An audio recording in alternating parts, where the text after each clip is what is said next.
कल्पना कीजिए एक बड़े सांप की, जो स्केल का नहीं बल्कि बहते पानी का है, जो एक विशाल सूखी जमीन पर रेंग रहा है। यह सांप नील नदी है, अफ्रीका की जीवन रेखा। जहां भी यह जाती है, जीवन लाती है। अफ्रीकी कहानियों में नील सिर्फ पानी नहीं है, यह एक देवी है, एक मां है, एक ऐसी शक्ति जिसने रेगिस्तान के बीचों बीच सभ्यताओं को आकार दिया। नील का असली मूल्य उस जीवन में है जो यह प्रदान करती है, सहारा को नीले और हरे रंग की एक रिबन की तरह काटती हुई। प्राचीन मिस्रवासी अपनी भूमि को केमेट, ब्लैक लैंड कहते थे, क्योंकि नील हर साल उपजाऊ कीचड़ लाती थी। इस संकरी पट्टी के परे देशरेट था, रेड लैंड, बंजर रेगिस्तान। नील जीवन और मृत्यु, व्यवस्था और अराजकता के बीच की सीमा थी। इसका वार्षिक बाढ़ एक उत्सव था, जो यह तय करता था कि कब बोना है, कटाई करनी है और निर्माण करना है। उनके कैलेंडर और मिथों को आकार देता था। देवता हापी, जो बाढ़ का प्रतीक थे, बहुतायत और उर्वरता का प्रतीक थे। नील ने फिरौन के उत्थान और पतन, पिरामिडों के निर्माण और शहरों के जन्म को देखा है। इसके पानी में उन पीढ़ियों की यादें हैं जो इसके किनारों पर रहते और मरते थे। नील एक जीवित संग्रहालय है, मानव आकांक्षा और संघर्ष का एक बहता हुआ संग्रह। नील को समझना मानव सभ्यता के बहुत दिल और प्रकृति से हमारे शाश्वत संबंध को खोजना है। नील अद्वितीय है, दो स्रोतों से जन्मी, व्हाइट नील और ब्लू नील। व्हाइट नील शांत और स्थिर मध्य अफ्रीका में गहराई से शुरू होती है, विक्टोरिया झील से सुट जैसे विशाल आर्द्रभूमि से होकर बहती है। इसका पानी साफ है, महीन मिट्टी ले जाता है, जिससे इसे सफेदी लिए हुए रंग मिलता है। ब्लू नील जंगली और शक्तिशाली इथियोपियाई हाईलैंड्स में ताना झील से शुरू होती है। गर्मी की बारिश इसे एक धारा में बदल देती है, घाटियों को काटती है और समृद्ध ज्वालामुखी मिट्टी ले जाती है। इस गाद ने सूडान और मिस्र की भूमि को सहस्राब्दियों तक उपजाऊ बनाया। दोनों नदियां खार्तूम, सूडान की राजधानी में मिलती हैं, पानी का एक सच्चा मिलन। व्हाइट नील एक स्थिर प्रवाह प्रदान करती है, ब्लू नील मौसमी बाढ़ और कीमती गाद लाती है। एक साथ वे शक्तिशाली नील का निर्माण करते हैं, जो उत्तर में भूमध्य सागर की ओर बहती है। उनका मिलन इस बात का प्रतीक है कि कैसे विभिन्न शक्तियां मिलकर कुछ बड़ा बनाती हैं। खार्तूम से नील रेगिस्तान और इतिहास के माध्यम से अपनी महाकाव्य यात्रा जारी रखती है। यह अपनी दोनों माताओं के उपहारों को समुद्र तक ले जाती है। नील की कहानी एकता और बहुतायत की कहानी है।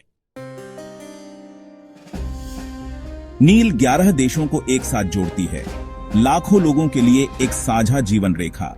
व्हाइट और ब्लू नील के एकजुट होने के बाद नदी सूडान, दक्षिण सूडान और मिस्र से होकर बहती है। सूडान में यह नुबियन रेगिस्तान को काटती है, जिसे 6 झरनों, प्राकृतिक बाधाओं ने बाधित किया है, जिसने प्राचीन राज्यों को आकार दिया। नदी रेत के समुद्र में हरे रंग की पतली पट्टियों को पोषण देती है। मिस्र में नील घाटी और डेल्टा भूमि का केवल 4% बनाते हैं, लेकिन 95% से अधिक आबादी का समर्थन करते हैं। नदी प्राचीन मंदिरों, राजाओं की घाटी और आधुनिक काहिरा से गुजरती है। काहिरा के उत्तर में नील भूमध्य सागर से यूनियोने से पहले उपजाऊ डेल्टा में फैल जाती है।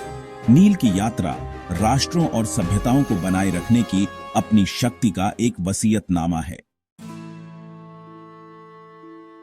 हेरोडोटस ने मिस्र को नील का उपहार कहा, एक सच्चाई जिसने इतिहास की सबसे बड़ी सभ्यताओं में से एक को आकार दिया। नील की वार्षिक बाढ़ समृद्ध काली मिट्टी लाई, जो मिस्र की कृषि और स्थिरता का आधार थी। जीवन 3 मौसमों के इर्द गिर्द घूमता था, बाढ़, अखेत, विकास, पेरेट और कटाई, शेमू। इस चक्र ने मिस्रवासियों को व्यवस्था की भावना दी, जो मात ब्रह्मांडीय सद्भाव में उनके विश्वास में परिलक्षित होता था। देवता हापी, जो बाढ़ का प्रतीक थे, पूजे जाते थे और फिरौन को नदी के आशीर्वाद का गारंटर माना जाता था। नील मिस्र का सुपर हाईवे था, जो राज्य को जोड़ता था और अनाज, लोगों और पिरामिडों और मंदिरों के लिए विशाल पत्थरों के परिवहन को सक्षम बनाता था। नदी के बिना मिस्र के स्थापत्य चमत्कार मौजूद नहीं होते। नील जीवन, व्यापार और संस्कृति की केंद्रीय धमनी थी। इसकी अनुमानित लय ने मिस्रवासियों को अस्तित्व से परे देखने और एक विरासत बनाने की अनुमति दी। नदी के उपहारों ने मिस्र को प्राचीन नवाचार का एक प्रकाश स्तंभ बना दिया। नील का प्रवाह एक सभ्यता की धड़कन थी। नील मिस्र की कृषि, व्यापार और संस्कृति की आधारशिला थी। वार्षिक बाढ़ ने भूमि को नवीनीकृत किया, फसल रोटेशन की आवश्यकता को समाप्त कर दिया। मिस्र वासियों ने सिंचाई में महारत हासिल की, अपने खेतों का विस्तार किया और अधिशेष फसलें सुनिश्चित की। इस अधिशेष ने मिस्र को प्राचीन दुनिया का अन्न भंडार बना दिया। लकड़ी, तांबे और विलासिता के सामान के लिए अनाज का व्यापार किया। नदी धन और नए विचारों के लिए एक माध्यम थी। नील के किनारे उगने वाले पपीरस ने लेखन और रिकॉर्ड कीपिंग में क्रांति ला दी। नदी ने कला, धर्म और मिथक को प्रेरित किया। इसके चक्रों को रा और ओसिरिस जैसे देवताओं की कहानियों में दर्शाया गया। नील सिर्फ एक पृष्ठभूमि नहीं थी, बल्कि मिस्र की पहचान और रचनात्मकता का स्रोत थी। इसके प्रभाव ने जीवन के हर पहलू को आकार दिया, दैनिक काम से लेकर आध्यात्मिक विश्वासों तक। नदी के उपहारों ने मिस्र की संस्कृति को फलने फूलने दिया। नील लोगों को इकट्ठा करती है, जैसे यह पानी इकट्ठा करती है, जिससे बड़े शहरों का उदय होता है। प्राचीन मेम्फिस और थेब्स सत्ता और धर्म के केंद्रों के रूप में फले फूले। उनके त्योहार नदी के चक्रों से बंधे थे। आज कैरो अफ्रीका का सबसे बड़ा शहर नील के कारण ही मौजूद है, जो महानगर को विभाजित करती है और लाखों लोगों को बनाए रखती है। नदी काम और अवकाश का स्थान है, जिसमें नावें, बाजार और परिवार इसके किनारों पर हैं। सूडान में खार्तूम व्हाइट और ब्लू नील के संगम पर स्थित है।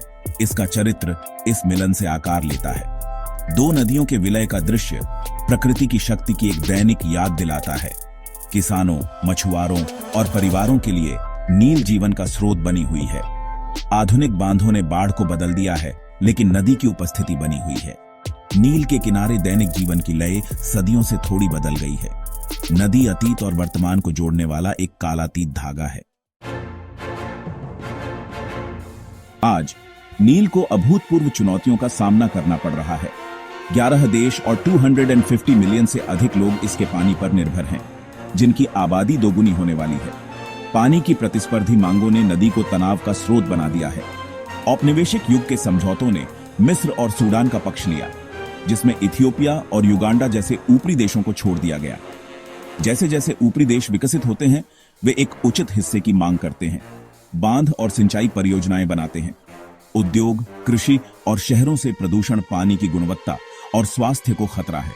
जलवायु परिवर्तन अप्रत्याशित बाढ़ और सूखे लाता है, जिससे नदी का नाजुक संतुलन बिगड़ जाता है। कूटनीति महत्वपूर्ण है। नील बेसिन पहल जैसी पहल सहयोग चाहती है। चुनौती विकास को ऐतिहासिक निर्भरताओं के साथ संतुलित करना। नील का भविष्य इस बात पर निर्भर करता है कि राष्ट्र इसे साझा नियति के रूप में प्रबंधित कर पाते हैं या नहीं। Grand Ethiopian renaissance dam GERD आधुनिक नील तनाव का केंद्र बिंदु है। इथियोपिया के लिए GERD बिजली और विकास का वादा करता है, नदी में अपने हिस्से का दावा करता है। मिस्र के लिए बांध इसकी महत्वपूर्ण जल आपूर्ति को खतरा है, एक अस्तित्वगत चिंता। सूडान बीच में खड़ा है, जोखिम और संभावित लाभ दोनों देख रहा है। बांध संचालन पर एक बाध्यकारी समझौते की कमी अविश्वास और वर्षों के तनावपूर्ण नेगोशिएशंसों को बढ़ावा देती है। GERD शक्ति संतुलन को बदलता है। ऊपरी देश अब नदी के प्रवाह को नियंत्रित करते हैं। विवाद पानी से कहीं अधिक है। यह इतिहास, गौरव और अस्तित्व के बारे में है। बांध का भाग्य क्षेत्र के भविष्य को आकार देगा, सहयोग या संघर्ष। नील की कहानी एक नए युग में प्रवेश करती है, जिसमें GERD इसका परिभाषित अध्याय है। परिणाम यह तय करेगा कि नदी साझा समृद्धि का स्रोत बनी रहती है या नहीं। नील की कहानी कहानियों की एक नदी है, भूगोल, दिव्यता, अस्तित्व और सभ्यता की। अपने जुड़वां स्रोतों से लेकर भूमध्य सागर तक नील एक निर्माता, पालक और देवता रही है। आज इसकी यात्रा पहले से कहीं अधिक जटिल है, जो आबादी, जलवायु और राजनीति से चुनौती है। GERD इस नए युग का प्रतीक है, जो आशा और तनाव दोनों का प्रतीक है। नदी का स्वास्थ्य उन सभी का सामूहिक भविष्य है जो इस पर निर्भर हैं।